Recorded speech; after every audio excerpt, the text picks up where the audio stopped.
Hey guys, so I just wanted to do a quick little video here featuring the Asus Zenfone 2, and it's more of a rant video, this one, because we know that the device has a lot of things going for it considering the price, but I think some people might be interested to see what the failings are of the device and what Asus can do better on the next iteration of the device. And as we can see here, we do have the 4GB model, which is very nice. You've always got 3000 megabytes free there, as well as a 2GB model here, and I think these flaws apply to both quite equally really. First thing we can start off with, which does grate on me going out and about with the device, is the screen brightness, which I don't think is as good as it could be. I think when I've been comparing against some other devices, I've really noticed how dim the screen is, if we just, for example, have a look here at the statistics, like if I put some different phones up against it, this is the G Flex 2, very nice trinket here, and if we go into the calculator and then check out the screen here, so you can see this one's easily getting up to like 444, 450, which is very nice. This one, however, you can see basically struggles quite a lot there. So we're getting about 340.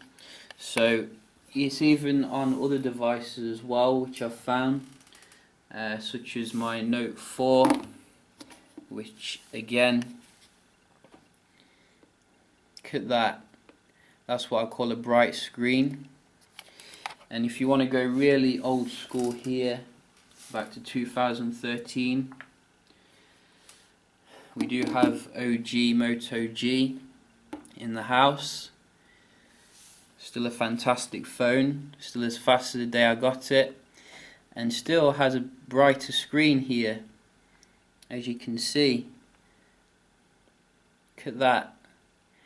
So that is a major failing of the Asus Zenfone 2, and does mean that when you're out and about in the sun, I know a lot of you come from sunny climates, you are going to be cupping the kind of display to guard against the sun. And as you can see, I do have it on the maximum brightness here. I don't have it on auto, which is another issue with the auto brightness that I'll get onto in a moment. You can see that you can put the smart saving on, but I've got that off. So the brightness needs to be improved for the next one.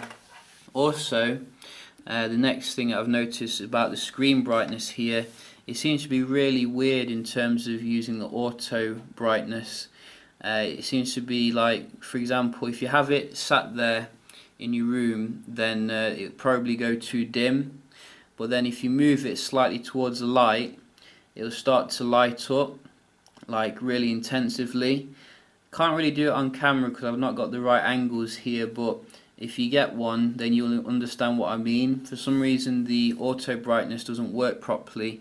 Now maybe it could be fixed by a software update, but I have noticed it, and even when you try like a third-party brightness app, that does kind of not work as well. So I've been trying to use it without the auto brightness, because I think that until they fix it is a bit of an issue. Now the next thing I want to talk about in terms of what could be improved on the device is like the form factor here. Now Asus made a big deal saying that it's very kind of pocketable, and I have to say it is compared to some very big devices like the Nexus 6, etc. However, I still think they could have done better when it comes to like the design of the front here. You can see these bezels are quite big compared to some other devices. Also we have like these hardware buttons here, which I'm not really sure why we still have like hardware buttons here in 2015. It'd be much better just to put them on the screen, and then you could have like more kind of screen real estate and make the whole device more compact, but we can see that there is definitely improvement to be made there. I do like this pattern here though. They could definitely keep that. I think that does give it a nice kind of gleam there, but I think that it could be a lot more compact and have like a bigger real estate for the screen. So the other thing, obviously, I have touched upon already quite a lot really with this device, is the top here, this power button. Now whoever came up with putting a power button right smack bang in the middle, you know, they need to be taken out and shot really, because ultimately you don't do that in 2015. It's a ridiculous design decision, and it's made worse by the fact that it's so flush as well, so you can barely press it down like when you want to.